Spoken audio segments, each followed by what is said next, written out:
So my name is Paul, Paul Ngugi, to be specific. I'm from a county called Nakuru. I'm not exactly sure what county number that is, but specifically I'm from a place called Subukia. And when I say Subukia, it's not the upper Subukia that most people are familiar with. I'm from a place called Lower Subukia. Yeah, it's a lot more remote and a bit forgotten, but that's where I come from. I'm from a very big family. We are 10 siblings. In fact, we were 13 siblings, and of course, one father, one mother. Both of them are fortunately alive. That's my parents. A bit advanced in age. My dad is 87, my mom is 83. 5 boys, 5 girls, still alive. Come from a family of farmers, so grew up in a farm. Typical rural background.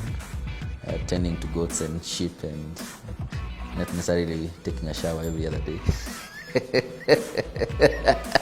But we were wealthy in the sense that there's a lot of things you learned when you grew up. You learned to fend for yourself, you learned to survive, you experienced a lot of hardship, so it also made you extremely wealthy in other ways.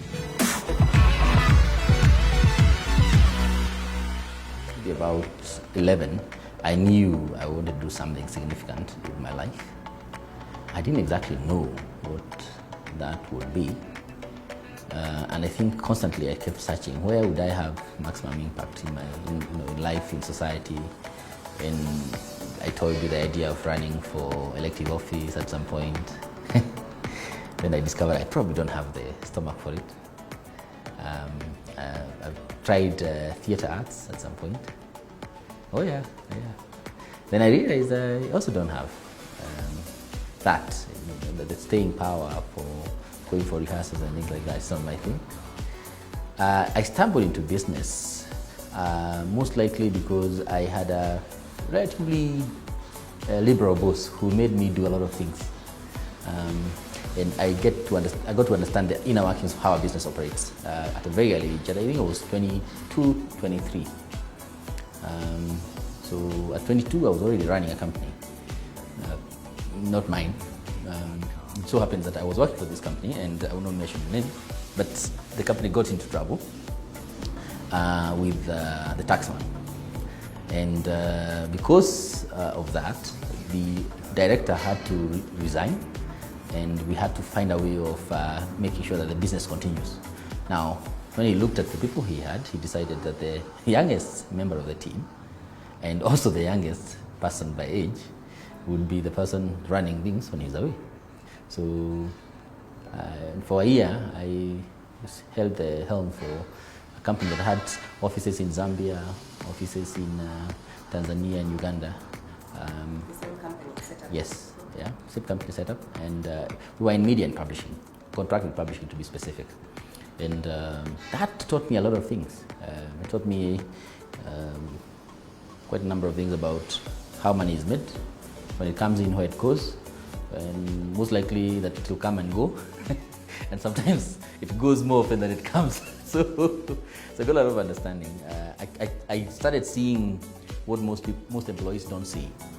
That sometimes the inflows are there, it's looking very rosy, but when you look at the tap that's taking the money out, it is bigger than the tap that's bringing the money in. So that was an eye-opener. It got me seeing the regulatory side, the laws that govern business. It got me seeing how that law affects business. It got me into understanding how tax comes into play and how important it is to be a compliant business if you want to run a business for a very long time. It got me to understand governance because clearly most of the issues that you see with a lot of small businesses have to do with how well the business is governed. So it taught me a lot of things at a very early age, and I think I was very fortunate to have gone through that experience. I've been involved in 3 businesses. I've started at least 4, but I'm involved in 3 businesses. I work in one full-time, which is a brand consulting and design agency. Of course, there's Mikalla, which is Alchemy brands, which is the manufacturer of cosmetics products. And we've recently set up a mall unit, which is a forward integration of the agency that does signage and retail design for companies that are in FMCG and retail. So that one is a company called Fuse Retail, which basically does format printing, large format printing, signage making, retail environment design and installations, provision of point of sale materials like gondolas and display units and things like that. So that's that business, yes.